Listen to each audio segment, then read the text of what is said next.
Hello दोस्तों, मैं रामचंद्र सरोजा आप सभी का चल ऑनलाइन स्टडी में आप सभी का स्वागत करता हूं। आज हम लोग देखने वाले करंट अफेयर्स मिसलेनियस रहेगा। तो ये टॉप 30 क्वेश्चंस को मैंने लिया है, तो कम से कम समय में ये टॉप 30 क्वेश्चंस को डिस्कस करने वाला। तो चलिए वीडियो की तरफ देखते हैं। तो करंट अफेयर्स देखने वाले हैं। तो आज का जो पहला पॉइंट ये है कि बिहार प्रदूषण की जाँच कौन सी IIT करेगी। तो अगर पूछा जाएगा बिहार प्रदूषण की जाँच कौन सी यूनिवर्सिटी करेगी, तो इसका आंसर हो जाएगा IIT कानपुर। तो IIT कानपुर अगर पूछेगा किस प्रदेश में, तो यूपी के अंदर में। कहाँ पे? यूपी के अंदर में IIT कानपुर है। दूसरा पॉइंट है यूथ आइकन ऑफ बिहार। अगर यूथ आइकन ऑफ बिहार पूछे, या वहाँ का स्टेट एम्बेसडर पूछे, या हथकरघा पूछे, या वहाँ का कुछ भी पूछे, बिहार का कोई भी अगर ब्रांड एम्बेसडर पूछे, तो लगभग सभी का आंसर क्या होगा? मैथिली ठाकुर होगा।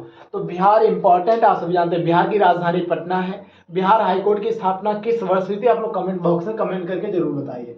अगला पॉइंट है मिष्टी और महर्षि, ये योजना है। मिष्टी योजना और महर्षि योजना, ये दोनों योजनाएं संबंधित है मैंग्रोव वन से। तो मैंग्रोव वन से संबंधित अगर पूछेगा भारत में सबसे ज्यादा मैंग्रोव वन कहाँ पे, तो वेस्ट बंगाल के अंदर में, और दूसरे स्थान पे गुजरात है।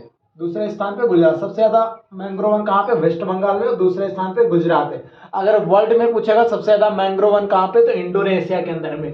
कोई इंडोनेशिया की एक आप लोग ज्वालामुखी का नाम लिख के बताइए, कोई भी लिख के बताइएगा। ज्वालामुखी कहाँ की? इंडोनेशिया की। इंडोनेशिया में सबसे ज्यादा क्या है? तो मैंग्रोव वन पाए जाते हैं। भारत में कहाँ पे? वेस्ट बंगाल में। अगला पॉइंट है शिकागो कन्वेंशन शिकागो कन्वेंशन किससे संबंधित है? तो यूनाइटेड नेशन से संबंधित है शिकागो कन्वेंशन। और याद रखिएगा शिकागो कन्वेंशन ये नागरिक उड्डयन से संबंधित है। अगला है चौथी औद्योगिक क्रांति का संबंध किससे है? तो AI कंप्यूटर्स से है।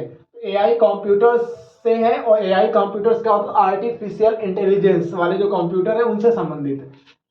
अगला पॉइंट जो है डार्क स्काई रिजर्व, ये इंपॉर्टेंट हो सकता है, एग्जाम में पूछा जा सकता है। डार्क स्काई रिजर्व कहाँ पर है? तो लद्दाख में एक जगह है हानले, वहां पर है। वहां 4500 मीटर की ऊंचाई पर है ये हानले नामक स्थान, जहाँ पे डार्क स्काई रिजर्व बनाया जाएगा। और यहाँ से कहा जाता है कि डार्क स्काई रिजर्व जहाँ पे बनाया जाएगा, वहां से आसानी से खुली आंखों से आसमान में जो तारे होते हैं उनको टिमटिमाते हुए आप देख सकते हैं आसानी से। ठीक है, क्योंकि वहां पे प्रदूषण बहुत कम होगा। कहाँ पे प्रदूषण बहुत कम होगा? डार्क स्काई रिजर्व लद्दाख हानले में। याद रखिएगा ये भारत का पहला है, इसलिए बहुत इंपॉर्टेंट है। फ्लाईवे, और फ्लाईवे क्या होता है? तो फ्लाईवे पूरे वर्ल्ड में अगर बात करें तो टोटल फ्लाईवे 9 है। भारत से 3 गुजरते हैं। अगर पूछेगा भारत से कितने फ्लाईवे गुजरते हैं, तो 3 गुजरते हैं। और टोटल वर्ल्ड में कितने? तो 9 है। फ्लाईवे वे होते हैं जहां से एक देश से दूसरे देश में जब पक्षी माइग्रेशन करते हैं, तो उस रूट को बोलते हैं फ्लाईवे। जैसे साइबेरिया से पक्षी जब भारत आते हैं, तो उनका जो रूट है उसको बोलेंगे फ्लाईवे। ऐसे फ्लाईवे जहां से पक्षी माइग्रेशन करते हैं एक देश से दूसरे देश में, तो उसे क्या बोलेंगे? फ्लाईवे बोलेंगे। टोटल 9 फ्लाईवे हैं, जिसमें 3 भारत से गुजरते हैं। अगला समुद्रयान मिशन। तो समुद्रयान मिशन जो है वो भारत सरकार का है, और समुद्रयान मिशन के तहत 3 भारतीय लोगों को समुद्र के नीचे भेजा जाएगा, वो भी हिंद महासागर में समुद्र के नीचे भेजा जाएगा। और इसके लिए सबमर्सिबल बनाया गया है मत्स्य 6000। अगर पूछेगा मत्स्य 6000 जो सबमर्सिबल बनाया गया, उसका कार्य क्या होगा? जो समुद्र होगा उसके नीचे जाएगा, गहराई में जाएगा। 6000 मीटर गहरे जाएगा। कितना गहरे में जाएगा? 6000 मीटर की गहराई में जाएगा। उसमें 3 लोग अंदर भर के जाएंगे, और ये सबमर्सिबल उसके प्रेशर को सह लेगा। इस तरह से इसको डिजाइन किया गया। ऐसा नहीं होगा कि ओशियन गेट की पनडुब्बी की तरह से एकदम धड़ाम से हो जाए, है ना?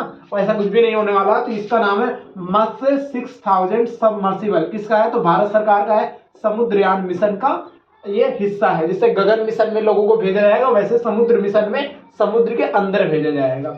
अगला दीपक चौहान नाम है इनका। तो दीपक चौहान जो है राफेल पायलट है। ये कहाँ के रहने वाले हैं? तो मैनपुरी यूपी के रहने वाले, इसलिए इंपॉर्टेंट है। बीडा, बुंदेलखंड इंडस्ट्रियल डेवलपमेंट अथॉरिटी, इसका जो हेडक्वार्टर बनेगा वो झांसी के अंदर में बनेगा। कहाँ बनेगा? झांसी के अंदर में बनेगा। रेवेन्यू कोड ऐप जो है वो यूपी ने विकसित कर लिया है। अगर पहला पूछेगा रेवेन्यू कोड ऐप किसने बनाया था, तो महाराष्ट्र ने बनाया था। अगला नीतीश सिंह। नीतीश सिंह एक पर्वतारोही है, ये गोरखपुर के रहने वाले। कहाँ के रहने वाले? गोरखपुर के। अगला नाम है पूर्वा धवन। पूर्वा धवन भी पर्वतारोही, ये भी लखनऊ के रहने वाले। इंपॉर्टेंट है, याद रखिएगा। अगला नेपियर घास। ये जो नेपियर घास है ये चारा भूमि पर लगाई जाएगी, ये उत्तर प्रदेश के अंदर में। याद रखिएगा एक तरह की चारा भूमि की घास होती, नाम है नेपियर घास। क्या नाम है इसका? नेपियर घास। अगला है पॉइंट हमारा अवसर योजना। जो अवसर योजना है ये बच्चों के लिए है, उत्तर प्रदेश की योजना है। कौन सी योजना है? अवसर योजना। इसी तरह तमाम सारी नंद बाबा योजना कहाँ की? तो उत्तर प्रदेश की है ना। ऐसी योजनाएं हैं। जिसे 13वीं महारत्न कंपनी कौन सी है? तो OIL। तो याद रखिए ऑयल इंडिया लिमिटेड। 13वीं महारत्न कंपनी कौन सी? तो ऑयल इंडिया लिमिटेड है। तो वर्तमान में महारत्न कंपनियां कितनी? तो 13 महारत्न कंपनियां हैं। अगला पॉइंट है डिजिटल पेमेंट्स करने में वर्ल्ड में पहला स्थान भारत का। अगर पूछेगा वर्ल्ड में पहला स्थान डिजिटल पेमेंट्स करने में किसका स्थान है? तो भारत का है। अगर मुझे सर्कुलर ट्रेन कहाँ पे चलेगी? तो सर्कुलर ट्रेन जो चलेगी वो बेंगलुरु के अंदर चलेगी। कहाँ पे? बेंगलुरु के अंदर में चलेगी। बेंगलुरु कर्नाटक की राजधानी है। गरबा नृत्य। गरबा नृत्य गुजरात का है और गरबा नृत्य को यूनेस्को में शामिल किया गया है। यूएनएस्को में शामिल किया, याद रखिएगा। अगला है आकांक्षी ब्लॉक कार्यक्रम। आकांक्षी ब्लॉक कार्यक्रम किसका? नीति आयोग का है। आप लोग कमेंट बॉक्स में बताइएगा, कमेंट बॉक्स में बताना है कि नीति आयोग का गठन कब हुआ था और इसका अध्यक्ष कौन है, उपाध्यक्ष कौन है, और साथ साथ में CEO भी बता दीजिएगा। अगला पॉइंट है हवाई जहाज से तीर्थ यात्रा कराने वाला राज्य कौन सा बना पहला? तो मध्य प्रदेश। तो मध्य प्रदेश अभी तक ट्रेन से तीर्थ यात्रा कराता था, लेकिन अब की बार किससे कराएगा? हवाई जहाज से तीर्थ यात्रा कराएगा मध्य प्रदेश। अगला सैटेलाइट नेटवर्क पोर्टल विकसित करने वाला राज्य कौन सा है? तो गुजरात है। कौन सा राज्य है? गुजरात। अगला बेन गुरियन नहर परियोजना। बेन गुरियन नहर परियोजना है किसके? इजराइल की है, याद रखिएगा।